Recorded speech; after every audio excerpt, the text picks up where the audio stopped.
Welcome to the Top Dog Mindset Podcast, where we unlock the secrets of running a successful dog training business. I'm your host, Kevin, joined by my co-host, Angel.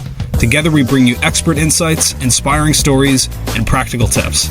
Whether you're a seasoned pro or just starting out, we're here to provide you with the necessary information to build a thriving dog training company. So relax, join us with a cup of coffee as we explore the Top Dog Mindset Podcast. Angel, how you doing today? I'm doing good. Just got finished up with one of our newer weekly Alfred calls. Got a lot Very of good nice. stuff going on there. Yeah. Yeah, I wasn't able to make it this morning. How'd it go? It went pretty good. It was a small-ish turnout, but that's usually an easier thing with these calls, like with these newer Alfred calls, because usually when people come in with questions, there's such like in-depth things that we're dealing with. I mean, I like it because we can help like hands-on, get like right into their account. Yeah. But I think that helps with giving like the more one-on-one support when people drop in for those Alfred Q&As, I guess you could call them. So Yeah, for sure. Yeah, just for everybody who's listening. So Alfred is the software that we offer to all of our clients. It's the CRM where people manage their dog training business and can do anything when it comes to running their business, right? Like get more reviews or automate contracts or automate, messages going out to clients or new leads and stuff like that. And so a couple of weeks ago, we just launched our first official Alfred support call because there's so much that goes into that. So that's something that we're ramping up and stuff like that with all of our clients. But yeah. not that you guys care about any of that, but without further ado, so what we're going to be talking about today on today's episode is the importance of not giving pricing over the phone and also all the disadvantages that come along with giving pricing over the phone and how you can kind of be shortchanging yourself by doing that. So Angel, why don't you kind of kick it off, talk a little bit about that and, talk about why you felt like this was like a helpful and like important topic for us to talk about for today. Yeah, well, we like to usually come up with a topic to talk about just based on things that we're hearing frequently, whether it's like from our listeners and things that they're talking about in the comments often, questions they have, or just like our actual clients and trends that we're seeing with people. Not giving prices over or giving prices over the phone is one of those things. And we always encourage people to not do that. Yeah. And we usually have our spiel that we give people on why, but I wanted to get a little bit deeper into it today. So I did a little bit of research, kind of tied that into the stuff that we had been talking to clients about why you shouldn't give prices over the phone. And I kind of compiled like this list, and I'm just going to go through all of these different facts and statistics. And I feel like maybe seeing it from a different light would help people because we've done this before, right? I can't remember what the topic was where we kind of came to the episode with like facts. Yeah. And I think it was around answering the phone, the importance of answering the phone. Yes. Yeah, it was that. So I think sometimes it can be helpful to hear it from that perspective instead of like just from Angel and Kevin, hey, don't do this because, or try this because, but like I said, we have like statistics and research backed behind what we said or what we often tell people. So we're going to kind of get a little bit more granular with that today. Awesome. Yeah. So why don't you kick it off? Give us the first statistic here and, or just, the statistic that stood out to you the most. Yeah. So we'll start with this one. So only 2% of sales occur over a first-time phone call. So clients need to feel confident in your expertise before they invest in your services. Wow. Yeah, I have a few different things on my list kind of touching on this, but this is, and like I tell people all the time, going to the consultation, yes, it's to make the sale. But in my opinion, I think the most important part of the consultation is to build a relationship with your client. Yeah. So I think like seeing it this way, only 2% of sales occur over a first-time phone call. That's big. I don't That's think anybody staggering. did that. Like Yeah. I'm honestly like shocked to hear it's even that low. Like I knew it was going to be low, but 2% is crazy. So if you put that into context and think about you get 100 calls, you talk to 100 leads, 2 people are going to sign up if you give them pricing over the phone. Now, take this with a grain of salt. I would start out by saying, because there's going to be people who listen to this and go like, well, that's not me. Like I talk to people on the phone all the time and they may buy something. But this is obviously taking into account all these different industries and stuff like that. And then there's also the factor of how are the leads coming into your business? Are they coming through paid ads? Are they word of mouth? All that stuff. And so Mhm. obviously if they're word of mouth, you're probably going to have a higher percentage than if they're coming from Facebook ads or Google ads even or something like that. Yeah, and also to go off of that, because you mentioned word of mouth leads is I think that's something that I hear often too when people are comparing their conversion rate of like phone consultations with, let's say, like Google ad leads versus with people who were a word of mouth lead. Hmm. Is like those people are already warm. They've already, talked to other clients who have worked with you. They probably already know the things that you offer and maybe even like the price range that they're looking at. Yep. And so closing a sale over the phone when they were a word of mouth lead is a lot easier than someone who just went to Google because they're like, oh, I, dealt with my dog's shitty behavior today. And Yeah. they just kind of like went to Google that day. Kind of a lay down sale. It's more so Yeah. just kind of like helping them like pick the program they want to pick and then like how are we going to process a payment. I'm not saying that like there's no salesmanship that goes into it, but at the end of the Hmm. day, there's a big difference between leads that are coming in through somebody just finding your website on Google and calling you versus like you trained my sister's dog, you changed her life, I have to get my dog trained by you too. Yeah, exactly. Yeah. All right, so this next one, price shoppers convert at a lower rate. Clients calling just for prices are 60% less likely to convert compared to those who engage in a conversation about value before discussing price. So this one, the first thing that I thought of is like, so clients will like generally say, if someone calls just looking for a price, they're not serious. And this is kind of what that is saying. Clients calling just for prices are 60% less likely to convert. So, yeah, that's true in a way, but also it's your job to make that conversation happen. And it's your Yeah. job to explain to them like what your policy is by saying, this is what we start off with. We start off with an in-person consultation. We do this, this, and this. So, I mean, I do agree with this. If you're letting the client take the lead by literally just calling you and saying, hey, how much is it? Then of course they're not going to convert. Yeah. But you, obviously, as a professional, as the one who's going to be working with this person and doing the service for them, have to make sure that like you stay on path for like your specific policy Yeah. to actually convert them. Yeah, I think what I always think about with this is people can get so upset with price shoppers. I'm just getting price shoppers calling me. It's on you to make them stop shopping and strictly focusing on price and make them see that there's a different way to go about this. It's not all about just getting the cheapest price available. It's also about like the value and more importantly, the results that you're going to get. And like, don't you want to do a dog training program and work with a dog trainer that's going to get you results? Like, you can Hmm. ask people that question specifically, like, hey, what's more important to you? Is it going to be the price or is it going to be the results you get? Yeah. And when you frame it to people that way, if they have any common sense at all, or if they're being honest with you, they may say both, but what people are going to really say is the results. And so, what you can at that point say to them is like, hey, listen, there's different ways you can go about anything in life when it comes to buying something or investing in something. You can always go the cheaper route. There's always going to be somebody cheaper out there, but you have to ask the question of why are they so cheap and what kind of results are they going to be able to deliver for that price tag? So that's kind of the essence of like what you would want to say to somebody to get them to stop focusing so much on the price and really start focusing more on the value and like what you have to offer and what differentiates you.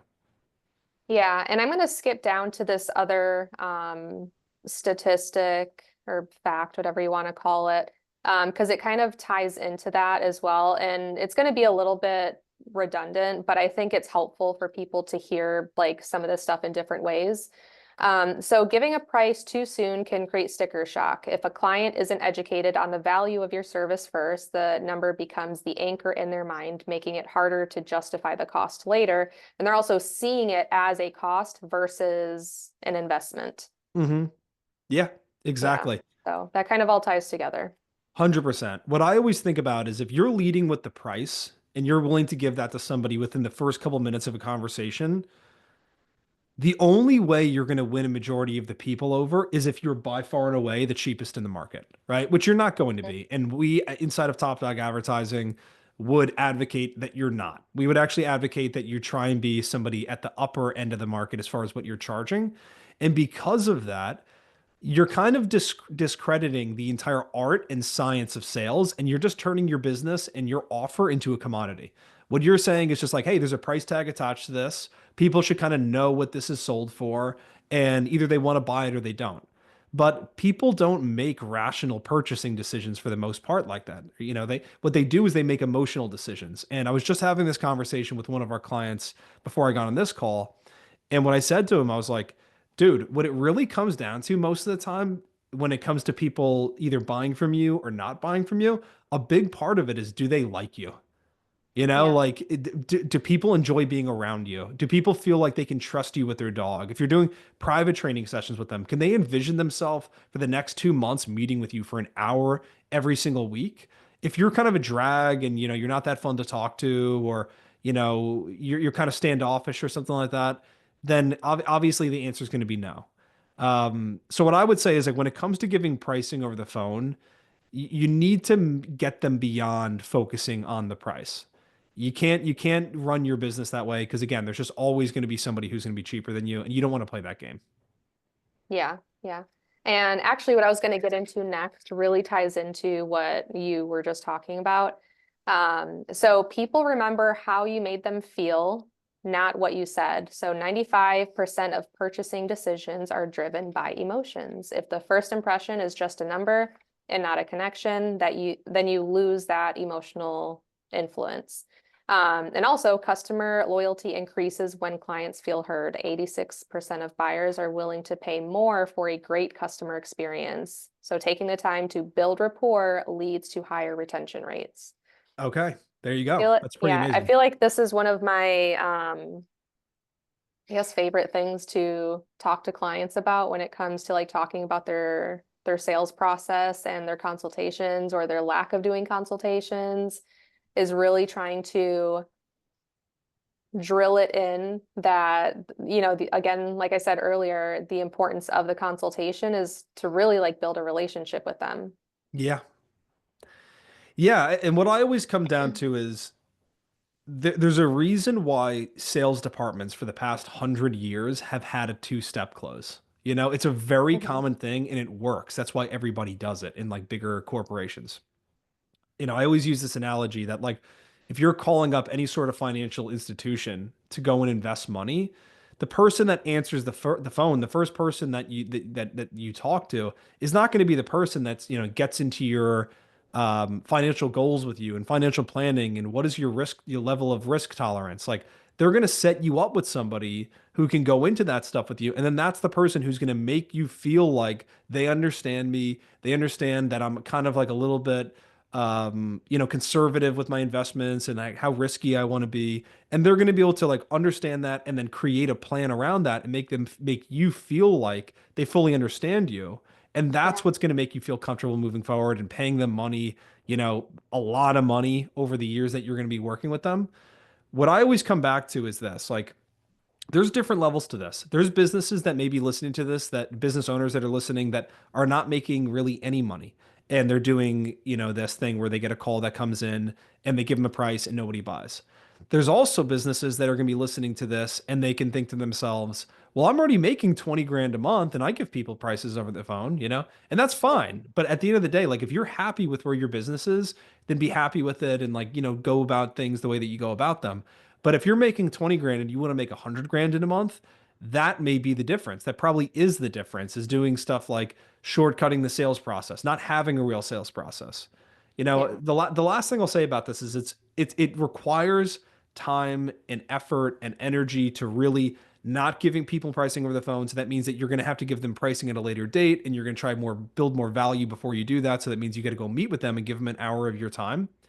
And I've had people say to me, like, well, what am I supposed to do? Like, dedicate like 10 hours of my week into consultations? And they say that like it's a crazy thing. And I'm like, Yeah.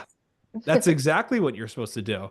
You're Yeah. supposed to be giving just as much time in certain regards towards getting new business and keeping your pipeline filled as you are putting the same amount of energy into training dogs. Yeah, exactly. Um, all right. Where do we leave off here? Trust is built in minutes but lost in seconds. A rushed price can signal that you care more about the transaction than solving the client's problem. Um, this one, I wouldn't necessarily say that we deal with a lot of people who are necessarily eager to just like rush and give people the price. Yeah. But I can see how it can definitely come off that way to the potential client. But Yeah. also if, like people often say like, well, if someone is pushing and they just keep asking and asking and asking, like I'm going to give it to them. But just like the example that you brought up just a little bit ago with I think you said like financial institution or something like Yeah. that. Like they would say the same thing. Like they're not just going to give you their service prices over the phone because Yeah. like they require that sit down to like really invest in what's going on to help you. So although you may not feel like you are just trying to rush to get to the price to get people off the phone, but when people hear that amount of money, when you tell them like, oh, what you're dealing with, or like, oh, because your dog has a bite history, you might be looking at like $5,000, Yeah. then people are hearing that number so quick that it can definitely come off that way to them. Like 100%. it's a rushed process. It's the only thing people are thinking about. Everything after that, they're not paying attention to because they're just sticker Yeah. shock because you gave them that price out of context without building any real value, any sort of relationship or connection to them. And so all they can think about for the rest of the conversation, well, you're going on and talking more about, and did I tell you, we offer this and this? They're not even hearing it. All they can think Mhm. about is like, holy shit, 5 grand for dog training? Yeah. Yeah. And so like that's all they can think about. You know, what I always come back to is this. I don't know if there's a single thing in my life, and I really encourage anybody listening to this to think about yourself too and put yourself in these shoes. Is there anything in life that you would call somebody, a business, and within 2.5 minutes of talking to that person, which happens in the blink of an eye, right? They tell you it's going to cost 5 grand, and you're going to say, okay, cool, here's my credit card. I wouldn't. Nothing. There's nothing other than maybe like again, like you got bit by like a venomous snake and like they have like the antidote or something like that, or someone's having a heart attack and says 5 grand and I'll come and like save you or something like that. But Hmm. like people are there's not that much necessity for them to make a decision like in the moment right now. And all they're hearing is 5 grand or even like that's a really extreme version of it. Even $500. Who is willing to part ways with $500 after talking to somebody for a minute, 2 minutes, even 5, 10 minutes? It Yeah. takes it takes time. It takes time to really build a connection. I mean, I'm sure we could get into that as well if we looked up like statistics on how long does it take to really build a connection with somebody and all that. Hmm. Yeah. And this makes me think about like in the actual consultation too, I've talked to people about like they've asked if they should have like a flyer or something like that that has all of the program information and the program price, which I think is fine if it's like just information that you're going to show the client after you've gone over everything. Yeah. But even in that situation, like I tell people, don't even show the price until you've gone over literally everything on the program that you need to. Like when Yeah. I've done consultations, they're like an hour. That's like standard time, maybe in some cases minimum time, but I would say like maybe hour to an hour and a half because there's so much information, there's so much rapport building, there's so much talking about literally everything. And Yeah. before we even get to talking about the program, once we get to that point, I want to make sure that I talk up the entire program and really help them see the value in the program. Like, first, I wanted to build a relationship and make them see the value in me and the value in what I can help them with. But then they also have to see the value in what they're going to be paying for. So I have in some cases had pricing on a piece of paper And I would pay very close attention, and I would notice that like if I brought that paper out, like, oh, look, let's go over this program, people's eyes went straight to the bottom of the paper looking at that price. And then Yeah. it's just like they're in a daze the Yeah. rest of the time that I'm talking about it. So I stopped doing that. Like I would still maybe Yeah. give them the paper, but I would wait until after I've gone over everything that I need to go over because Yeah. I that's part of them seeing the value. And like I said, that's like over an hour, hour and a half time span. 100%. Yeah. It should be the literal last thing that you do, you know? And you Yeah. can even ask them that question during your consultation like, "All right, cool. I know we've gone over the program, everything it involves. Before we get into the investment and all that, are there any other questions you have for me? Like anything that you're wondering about, anything that you would be concerned about, anything at all, right?" Hmm. And then as soon as they say no and they give you the green light, you'd say, okay, cool. Here are the just to reiterate, here are the things that I think that are most important. If I'm hearing you correctly, that you guys want to get resolved and all that stuff.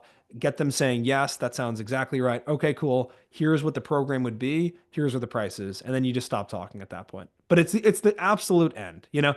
Yeah. Even the price range thing, right? Like when you think about like, well, I give them a range on the phone, right? And I tell them like it's $50 to like it could be 5 grand in some cases. Again, all they're hearing is 5 grand. Hmm. That's the only thing they're hearing, you know? Yeah. They're not thinking, well, maybe I could be the $50 guy. It's like, no, they're hearing like if they do any sort of like critical thinking about it, they're thinking 5 grand, or they're thinking like, well, let me take the average. Maybe that's $2,500. I still don't want to pay $2,500 for dog training, you know? Yeah. So just Yeah. giving a price in general, in my opinion, again, it just totally discredits like the art of sales, the science of sales, and it just puts it into this category of like it's just about the price, which is just not accurate. Yeah, and not to go down a different rabbit hole of sales and consultations, but I wanted to piggyback off of something you said, asking the client um, if they have any other questions, like before we get into pricing, basically. Mhm. But like a more specific way that I would ask is, do you have any questions about anything that the program entails or like Yep. the schedule of the program or anything? Because I feel like by asking that specific question, I've noticed people start asking like, oh, well, do you have food that you use for them, or do I send my own food, or do I have to send a kennel, or where do they Yeah. sleep? Like they start asking those very like specific and like intimate questions of what's going to be going on in the board and train or whatever program it is that you went over with them.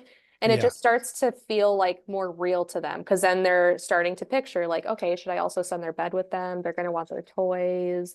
We're going to have to get more food. And they just start getting like comfortable with the idea of their dog being away. Yeah, exactly. And you want to get all that stuff out of the way because you don't want to say, okay, here's the program, it's 5 grand. And then you try and get them to make a decision and they're like, well, do I need to send his bed with them? Or what about the food? And then because all it does is it takes the focus entirely away from them Hmm. making a decision in that moment about do I want to get started? Do I want to do this or not? And it just lets them off the hook and allows them to start talking about stuff that just should have been discussed prior. Yeah. Yeah. Um, all right. I think this is the last one. All Cool. right. Word of mouth marketing suffers. So clients who feel connected to a brand are 3 times more likely to refer others. If you rush the sales process, you miss out on organic referrals. Mm. So I mean, I think this matters even with giving pricing over the phone and people that even you haven't worked with before. Like word of mouth referrals don't just come from your past clients. Yeah. Um, I mean, I know people who I'm pretty sure I'm one of those people who have even written like a positive review for a business, even just after talking to someone on the phone and not even going through the whole like sales process or whatever it was that I called for them, like not even going through there, but literally just writing a review because like this person that I talked to on the phone was amazing, Yeah. maybe they couldn't help me, but they literally told me everything I needed to do. So whatever service it is, like people do that. And I think if you leave like a really good lasting impression, then that'll eventually come back to you. I 100% agree. I think that again, going back to the idea of you just give somebody your price within 2 minutes of talking to them. And here's the thing, like, I want to be clear about this. I keep saying 2 minutes. Even if you give somebody the price within 10 minutes of talking to them, it's premature. Even if you give somebody the price within 15 minutes of talking to them, it's premature. The shortest period of time, in my opinion, that you should really be able to have a discussion, feel like you build even the slightest bit of rapport with somebody, is probably a half hour. And that's really, really, really pushing it. And I would say that you're probably not going to close people that well in even that regard. If you're getting like different types of leads coming in. Again, we're not talking about just like strictly word of mouth referral leads, which most people, that we work with are not obviously not running their business that way because we're running ads for them. But Mhm. if you are giving somebody your price in such a short period of time and they walk away and all they're thinking about is, man, that's really expensive. I can't afford that. Think about anybody in the future that they talk to about dog training, right? Well, I called this place and they wanted 5 grand. That place is a joke. They're a scam. Like that's what they're literally going to be saying, you know? So like you want to guard against that altogether and build value and make people feel like, oh man, even if they don't buy, like that guy was really helpful. He really answered all my questions and at least helped me like create kind of like a game plan moving forward. And even though I didn't buy it, I just had somebody sign up last week. They signed up to work with us because somebody else that I had spoken to in the past, we had a great conversation. He didn't end up buying something from us, but he referred his buddy. And so, like, Mhm. that stuff happens all the time. And so, you can leave lasting impressions on people. But again, you don't want people walking away just thinking, like, that's way too much money. I can't believe they're charging that much money, you know? Yeah, absolutely. Yeah. All Um, right, cool. but yeah, that's all I've got today. I like I like doing the episodes like this, like where we have like factual stuff to talk about. Yeah, me I too. think it's really helpful for people. But obviously, in addition to kind of talking about like our real world experiences with our clients, but I think it would be really helpful for us to do more like this. Yeah, me too. I hope you guys are getting value out of this and you like this. What Hmm. I would tell you is like, we work with, a lot of businesses. And what I can tell you is that the people that are doing extremely well, the people that have the businesses that are making 20, 30, 40, 50, 100 grand in a month, they're not answering a call and giving a price tag within a couple minutes. They're just not, you know? The people that I talk to that I don't even work with that I know are really successful, just had a conversation with a guy the other day who owns a really successful dog training business. His expenses alone are like 75 grand a month before they start making money. So, and they're crazy profitable. So you start thinking about how much revenue that company is doing. And we were talking about it. He was just laughing at the idea that like, he's like, I remember doing that, like at a certain point when I first got started out. And I said that too, where it's like, you don't know what you don't know. And so what I'm Hmm. trying to really do here, what Angel and I are really trying to do is show you guys and teach you that you can skip a lot of heartache by just giving yourself to this and realizing that I need to have a real sales process. Just getting a phone call and giving a price tag within a couple minutes, it's not a real sales process. You're not selling them. You're just telling them. You're just telling them the price. There's zero salesmanship in that. So just keep that in mind. It's like, think of it in regards of like the most successful dog training businesses out there. Is that what they're doing? If the answer is no, then you should not be doing it either, you know? Yeah, and I wanted to add this too, like you have to invest in yourself in order to grow, however that looks, whether you're, hiring someone on to help, you're Yep. investing in this new hire that's inevitably going to help you grow. Or, on like a personal level, you invest in yourself by going to the gym so you can grow. Yep. Think of that same thing when it comes to all of the stuff that we just talked about today. Instead of 100%. instead of having the mindset of, oh, I have to waste gas and waste mileage by driving all the way to these people's houses and waste time and they potentially might not sign up. That is just you investing in yourself. You're putting in the mileage, you're putting in, the gas money and whatever it is. Not every single person is going to sign up, and that's just the reality, but that's part of your investment to grow. Exactly, Angel. That is the root, I think, of why a lot of people do the pricing over the phone thing is because they're like, well, if they're serious, then they'll want to do it, and Mhm. I don't want to give an hour of my time and drive there if they're not serious. So first off, if you're going to meet with people and you feel like I'm wasting my time because nobody's buying, that's not a them problem. That's a you problem. That's an us problem, I should say, because that just means your sales process is not good enough and you need to work on that and you need to fix that problem, you know? Yeah. Because what I always tell all of our clients is don't look at it on like a day to day. Like, did I get paid 50 bucks for the consultation today? What you want to focus on is like, how much revenue did I generate at the end of a 30-day cycle or at the end of the quarter or at the end of the year, right?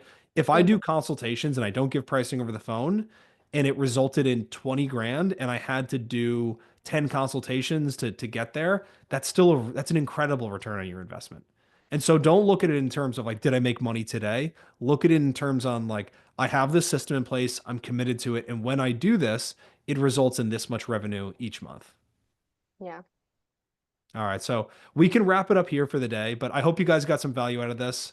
If you like it, do me a favor, give us a thumbs up, like the video, tell a friend about it, and leave a comment in the comment section. If you have any like, questions or anything you want to touch on, or again, drop a comment down below if there's any other videos you want to hear us talk about. But we appreciate you guys as always tuning in, and we will see you guys all very soon in the next one. See you guys. Bye, guys.